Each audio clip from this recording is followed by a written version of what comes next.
Famous అండి. మళ్ళీ ఒక కొత్త డ్రామాకి తెరతీశారండి. నిన్నటి వరకు ఒక డ్రామా అంబటి రాంబాబు విషయంలో నిన్నటి వరకు ఒక స్టోరీ చెప్పుకొచ్చారు. చంద్రబాబు నాయుడు గారు అనలేదు, ముందు తెలుగుదేశం కార్యకర్తలే రెచ్చగొట్టారు, రెచ్చగొడితే అంబటి రాంబాబు రెచ్చిపోయాడు, ఆ ఫర్ ఆఫ్ ద మూమెంట్లో మాట్లాడేశాడని చెప్పేసి ఒక కొత్త స్టోరీని అల్లుకొచ్చారు. రాత్రి నుంచి మళ్ళీ ఇంకొక కొత్త స్టోరీ అండి. ఇప్పుడు అంబటి రాంబాబుని పోలీస్ స్టేషన్లో కొట్టారని చెప్పేసి అని అంబటి రాంబాబు 2 కాళ్ళు ఉన్నట్ట అటో పక్క ఇటో పక్క చీల్చేసి టిక్కుమని కొట్టారట. వైఎస్ఆర్సీపీ పార్టీ అఫీషియల్ పేజీలో వేసుకొచ్చారు కూడా.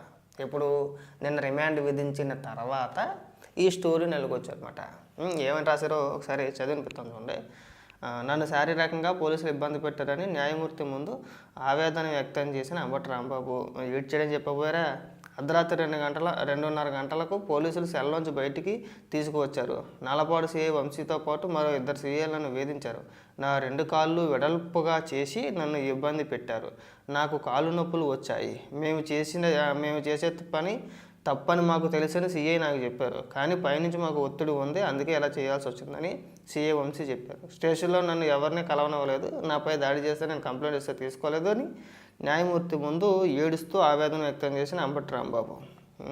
అంబటి రాంబాబు ఆవేదన మొత్తాన్ని రికార్డ్ చేసి న్యాయమూర్తి సిగ్గనిపించట్లా మీకు అసలు కొంచెం కూడా. ఆడేమో దొనమొక్కలాగా టిక్ నడుచుకుంటూ వెళ్తుంటే చూసాం కదా విజువల్స్లో. మీ సోషల్ మీడియాను వైరల్ చేస్తున్నారు.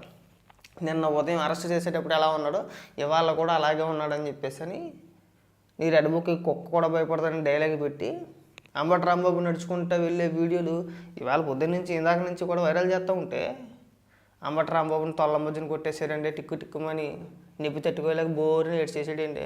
అప్పుడు కాదు ఏడ్చింది అంబటి రాంబాబు. అంబటి రాంబాబు ఎప్పుడు ఏడ్చాడు చెప్పనా?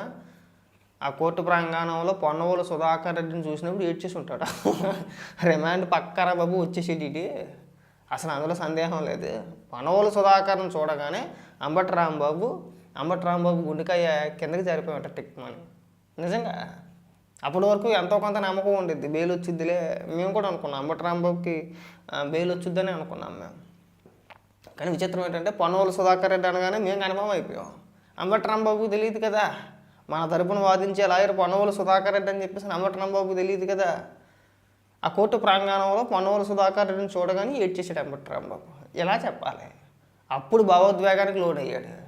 వీడు ఎట్టగట్ట నన్ను రిమైండ్ ఏం చేస్తాడనే భయంతో బాధతో వీడు ఏదో చెప్పకపోతే వర్కౌట్ అయ్యేలా లేదని చెప్పేసి నీకు ఈ కట్టుగా తలకొచ్చిందన్నమాట. ఒకవేళ అంబటి రాంబాబు చెప్పినా సరే పొన్నవోలు సుధాకర్ని దృష్టిలో పెట్టుకుని చెప్పుంటాడు ఇవన్నీ కూడా.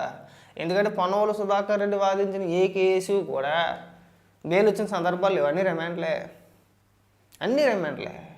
కావాలంటే మీరు హిస్టరీ చూసుకోవచ్చు.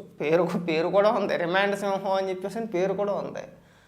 అయినా ఇక్కడ మీరు మాట్లాడితే అంబటి రాంబాబు మీద ఏదో ప్రేమ ఉన్నట్టు పెద్ద నటించేస్తారు కదా.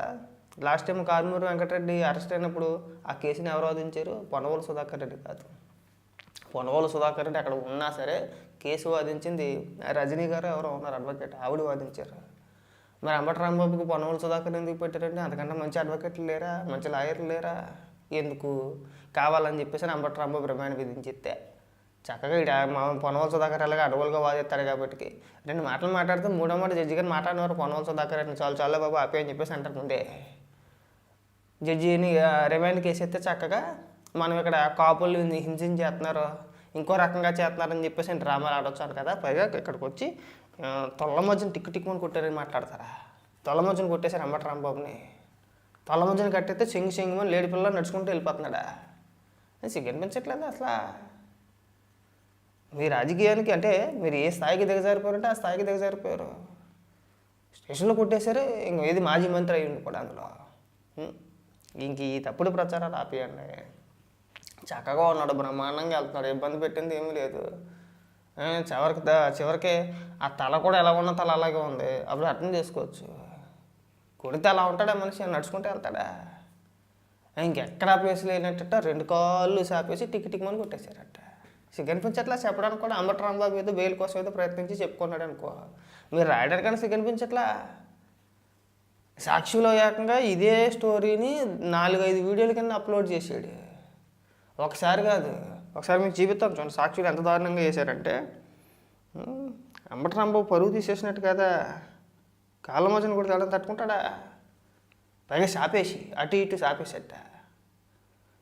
ఏం కట్టుకథలు వెళ్తున్నారు రా నాయన. సాక్షులు ఏమని చెప్పుకొచ్చారు, ఈ అబ్బాయి ఈ ఈశ్వర్ గారు ఈడు ఎందుకు మాట్లాడతారో అర్థం కదా. ఇక 14 రోజులు రిమాండు. ఇక పోలీసులు చిత్రహింసలు పెట్టారు, 2 కాళ్ళు చాపి టిక్ టిక్మని కొట్టారు, కోర్టులో అంబటి ఆవేదన. నా కాళ్ళు 2 విడదీసి తొడల మధ్యన కొట్టారని, అంటే వీళ్ళు రాసిన తమ్మునేల్స్ అన్నమాట. పోలీసుల 3rd డిగ్రీపై జడ్జి ముందు అంబటి ఆవేదన. అంబటి రాంబాబు ఆవేదన ఈ పనవలు సుధాకర్ రెడ్డిని చూడగానే వచ్చి ఉంటుంది, అంతకుముందు లేదు. ఉందా? ఇక అన్నీ అయ్యే వార్తలు రాసుకొచ్చారు, 1 కాదు 2 కాదు. అంబటి హత్యకు ప్లాన్ కుట్రబెట్టిన స్వాతి చౌదరి. ఒక కార్యకర్త వేసిన ఒక ట్వీట్, ఒక పోస్ట్, అందులో ఉన్న అంశాన్ని తీసుకొచ్చి ఏకంగా డైరెక్ట్గా వేసేసారని చెప్పి మాట్లాడుతున్నారు. సిగ్గనిపించట్లే అసలు. మీరు రెచ్చగొట్టడాలో, దాడులు చేయడాలో, మీ ఆర్తనాదాలో నోటితోలు తగ్గించుకుంటే ఇవన్నీ ఏమి ఉండవుగా. సింపుల్. మీరు ఎందుకంటే పెద్ద పెద్ద పదాలు వాడతారో, ఇక విద్వేషాలు రెచ్చగొడతాం అని చెప్పేసి అని ఇంకొకటి ప్రాణాలు తీసేస్తారో, ఆ నోటితోలు కాస్త అదుపులో పెట్టుకుంటే ఇంత రచ్చ ఉంటుంది కదా. లకారాలతో సంబోధించితే ఎవడు ఊరుకుంటాడో. ఆ జోగి రమేష్ అయినా సరే ఇష్టానుసారంగా మాట్లాడితే ఎవడు ఊరుకుంటాడో. సిగ్గనిపించట్లా. ఇంకే నాయకులు మాట్లాడట్లేదా? ఒకవేళ మీరు చెప్పినట్టు నిజమే అనుకుందాం, ప్రశ్నించే ప్రతి ఒక్కరిపైన కేసులు పెడుతున్నారో లేదంటే దాడులు చేస్తున్నారో కాసేపు అనుకుందాం. మిగిలిన ఎందుకు మాట్లాడుతున్నారో, మీరు ఎందుకు మాట్లాడుతున్నారు? సాక్షిలో మీరు బాగానే ఉన్నారుగా కదా. చాలామంది మాట్లాడుతున్నారు, ప్రభుత్వాన్ని బోల్డ్ మంది విమర్శిస్తున్నారు, ఎవరిపైన ఎలాంటి దాడులు చేయట్లే. వీడు మర్చిపోయి నన్ను ఎవడో ఏం చేయలేలే, ఇంక నేను రాష్ట్రంలో పెద్ద నాయకుని అయిపోదాం అని చెప్పేసి ఫిక్స్ అయిపోయాడు. లకారాలతో సంబోధించి మాట్లాడితే అలాగే ఉంటుంది. మరి ఎవడు ఊరుకుంటాడో? నువ్వు ఊరుకుంటావా? మీ నాయకుడు అంటే మీరు ఊరుకుంటారా? పైగా రిమాండ్ వేస్తారంటే వాళ్ళు వచ్చేసి కొట్టారని చెప్పేసి ప్రచారం తీసుకుంటారు. సిగ్గనిపించట్లా. కొడితే అలా ఉంటాడు మనిషి, కొడితే అలా ఉంటాడు మనిషి. పైగా ఈ మీద దాని ఇంకో దిక్కున కాదట, 2 కాళ్ళు చాపి టిక్ టిక్మని కొట్టారట. దిక్మలు ఎదవతానం అంటారు దీన్ని. ఇంక అప్పాబాయ కౌరులు చెప్పమాకండి. మీకు నిజంగా అంబటి రాంబాబుని బయటికి తీసుకురావాలని ఉద్దేశం ఉంటే పనవల సుధాకర్ రెడ్డిని ఎందుకు పడతారండి? పనవల సుధాకర్ రెడ్డిని చూసిన తర్వాత అంబటి రాంబాబు గుండెకే మోకాళ్ళకి జారిపోయి ఉంటుంది దిక్మని. అయ్యి బాబు వీడియో చెడిటర్ బాబు శనిగడి నేను 14 రోజులు ఫిక్స్ అయిపోయి ఉంటాడు, మానసికంగా ఫిక్స్ అయిపోయాడు. ఇంకా ఆ బాధలో తట్టుకోలేక ఏడుతూ ఇంకేం చెప్పాలో తెలియక ఏదో ఒక కట్టుగా తల్లేసాడు. అంతేనా? పైగా కొంతమంది మేధావులు ఉన్నారు, కొంతమంది పోరం బొగ్గోళ్ళు. అంబటి రాంబాబు పోయి 3rd డిగ్రీ ఎలా చేస్తారండి? కాపులకి అదేంటి బూతులు మాట్లాడినప్పుడు లేని కాపులు, తిట్టినప్పుడు లేని కాపులు అరెస్ట్ అయితే ఎందుకు వచ్చిందండి? కులాన్ని ఎందుకు తీసుకొస్తున్నారు? అంటే ఇప్పుడు అంబటి రాంబాబు తిట్టాడని చెప్పి తిట్టడాన్ని కాపులు మొత్తం తిట్టారని చెప్పి అనుకోవాలా? కాపు కులం తిట్టింది అనుకోవాలా?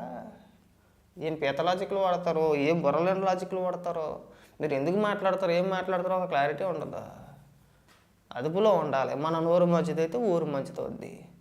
మనం నిదానంగా ఉంటే చాలామంది మాట్లాడుతున్నారు, చాలామంది రాజకీయంగా బోల్డ్ మంది విమర్శిస్తున్నారు. అలా మనం విమర్శిస్తే పర్వాలా? అబ్బే అట్ట కాదుగా.